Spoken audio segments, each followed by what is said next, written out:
Hey everybody, it's Hummingbird027 here. Today is March 12th, 2012, and I promised to make this little video about some more information about Islam and what it really is and what may be the actual factors that created this false religion in the Muslim community. After almost a year of research, I am thoroughly convinced that Islam will be the one world religion. I'm pretty sure that the Antichrist or beast that is going to rise up is going to come from Islam itself. It would give every precedence and understanding as to the fulfillment of Revelation 20 verse 4, where all non-believers in the beast system will be beheaded. And the only religion in the whole entire world that does this is Islam, especially that of Sharia law Islam. I know that there are different sects and the Sunnis and all of this. I understand that. Just like there are Jehovah's Witnesses and Catholics in the Christian religion, there is very broad termed groups in Islam itself. For one, I would like to state that not all Muslims are into killings, okay? I am not grouping every single Muslim into the same category, just like I would not group every single Christian into the same category neither. If you are a Christian, you are an absolute follower of the Son of Jesus Christ. And that varies from individual to individual and from group to group and church to church. The same is true with Muslim and Islamic religion. What I am asserting in this video is to show that Islam, radical Islam, the ones that promote Sharia law and the destruction of anyone who does not believe in Allah, has been fabricated and is not a very old religion, has been fabricated by the Vatican and other powers and principalities which are of the fallen angel, the fallen angelic race, who are in charge of this world still until Jesus Christ returns as King of Kings and Lord of Lords at the end of the 7-year tribulation period, which is coming very, very soon. Many Muslims are turning to Jesus Christ because they understand the false worship of the deceiver, Allah. Allah is Satan, period, end of subject. Allah is Satan. It even says it, it lists it in his 99 names that describe him. Calls himself the deceiver, the greatest of all deceivers, and you can find that in the Quran. If you want to have more information about where to find that, you can go find my video on my channel, and I just produced it today.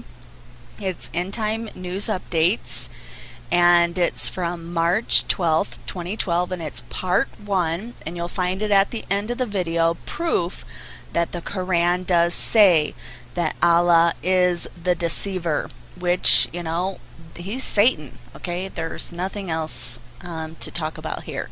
I pray for all Muslims so that they understand that they are being deceived, just as Eve was in the garden by Satan the serpent. And if we don't pray for them, then many of their souls are going to be lost to hell because of Satan's treachery. Satan doesn't give a damn about religion. He doesn't give a damn about Christianity. He doesn't give a damn about Islam. And he's going to take as many souls as he can to his kingdom in hell. Be forewarned. How the Vatican Created Islam by Alberto Rivera. This information came from Alberto Rivera, former Jesuit priest, after his conversion to Protestant Christianity. It is excerpted from The Prophet, published by Chick Publications at this address. Since its publication, after several unsuccessful attempts of his life, he died suddenly from food poisoning.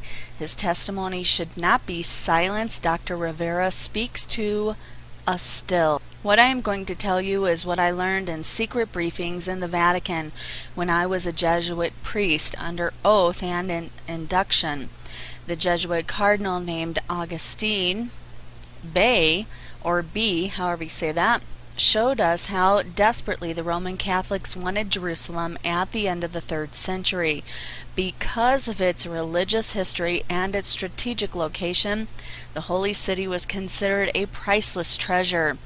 A scheme had to be developed to make Jerusalem a Roman Catholic city. The great untapped source of manpower that could do this job was the children of Ishmael. The poor Arab fell victim to one of the most clever plans ever devised by the powers of darkness. Early Christians went everywhere with the gospel, setting up small churches, but they met heavy opposition. Both the Jews and the Roman government persecuted the believers in Christ to stop their spread, but the Jews rebelled against Rome, and in 70 AD, Roman armies under General Titus smashed Jerusalem and destroyed the great Jewish temple, which was the heart of Jewish worship, in fulfillment of Christ's prophecy in Matthew 24:2. On the holy place today, where the temple once stood, the Dome of the Rock Mosque stands as Islam's sacred most holy place.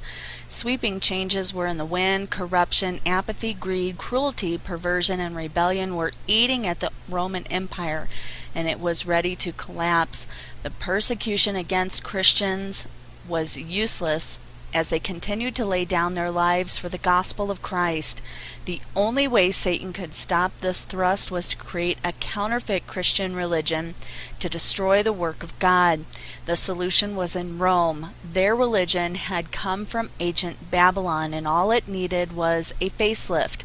This didn't happen overnight, but began in the writings of the early church fathers. It was through their writings that a new religion would take shape. The statue of Jupiter in Rome was eventually called St. Peter, and the statue of Venus was changed to the Virgin Mary. The site chosen for its headquarters was one of the 7 hills called Vaticanus, the place of the diving serpent, where the satanic temple of Janus stood. The great counterfeit religion was Roman Catholicism, called Mystery Babylon the Great, the mother of harlots and the abomination of the earth, Revelation 17:5. She was raised up to block the gospel, slaughter the believers in Christ, establish religions, create wars, and make the nations drunk with the wine of her fornications, as we will see. 3 major religions have one thing in common. Each has a holy place where they look for guidance. Roman Catholicism looks to the Vatican as the holy city. The Jews look to the Wailing Wall in Jerusalem, and the Muslims look to Mecca as their holy city. Each group believes that they will receive certain types of blessing for the rest of their lives for visiting their holy place in the beginning. Arab visitors would bring gifts to the house of God, and the keepers of the Kaaba were gracious to all who came. Some brought their idols, and not wanting to offend those people, their idols were placed inside the sanctuary. It is said that the Jews looked upon the Kaaba as an outlining tabernacle of the Lord with veneration until it became polluted with idols. In a tribal contention over a well, Zamzam, the treasure of the Kaaba, and the offerings that pilgrims had given were dumped down the well, and it was filled with sand. It disappeared. Many years later, I'm sorry if I messed this up, guys, was given visions telling him where to find the well and its treasures. He became the hero of Mecca, and he was destined to become the grandfather of Muhammad.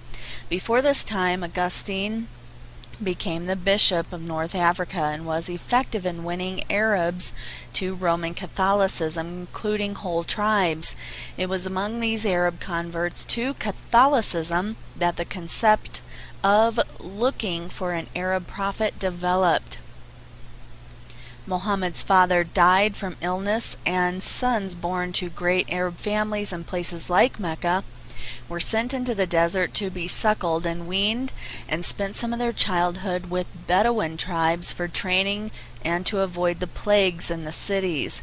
After his mother and grandfather also died, Muhammad was with his uncle when a Roman Catholic monk learned of his identity and said, "Take your brother's son back to his country and guard him against the Jews, for by God, little g, if they see him and know him, that which I know, they will construe evil against him. Great things are in store for this brother's son of yours." The Roman Catholic monk had fanned the flames for future Jewish persecutions at the hands of the followers of Muhammad. The Vatican desperately wanted Jerusalem because of its religious significance, but was blocked by the Jews. Another problem was the true Christianity in North Africa, who preached the gospel. Roman Catholicism was growing in power, but would not tolerate opposition. Somehow the Vatican had to create a weapon to eliminate both the Jews and the true Christian believers who refused to accept Roman Catholicism. Looking to North Africa, they saw the multitudes of Arabs as a source of manpower to do their dirty work. Some Arabs had become Roman Catholics and couldn't be used in reporting information to leaders in Rome. They could be, excuse me. Others were used in an underground spy network to carry out Rome's master plan to control the great multitudes of Arabs who rejected Catholicism. When St. Augustine appeared on the scene, he knew what was going on. His monasteries served as bases to seek out and destroy Bible manuscripts owned by the true Christians. The Vatican wanted to create a Messiah for the Arabs, someone they could raise up as a great leader. Where does the prophet come from? Where does the false prophet come from? The Vatican. They've been in on this forever, guys. They wanted to create a Messiah for the Arabs, someone they could raise up as a great leader, a man with charisma whom they could train and eventually unite all the non-Catholic Arabs behind him, creating a mighty army that would ultimately capture Jerusalem for the Pope. In the Vatican briefing, Cardinal Bray told us the story. A wealthy Arabian lady who was a faithful follower of the people played a tremendous part in this drama. She was a widow named Khadija. She gave her wealth to the church and retired to a convent, but was given an assignment. She was to find a brilliant young man who could be used by the Vatican to create a new religion and become the Messiah for the children of Ishmael. Khadija had a cousin named Waqwa, sorry if I mispronounce these, who was also a very faithful Roman Catholic, and the Vatican placed him in a critical role as Muhammad's advisor. He had tremendous influence on Muhammad. Teachers were sent to young Muhammad, and he had intensive training. Muhammad studied the works of St. Augustine, which prepared him for his great calling.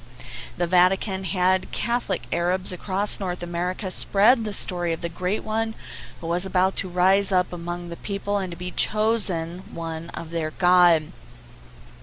While Muhammad was being prepared, he was told that his enemies were the Jews and that the only true Christians were Roman Catholic. He was taught that others calling themselves Christians were actually wicked impostors and should be destroyed.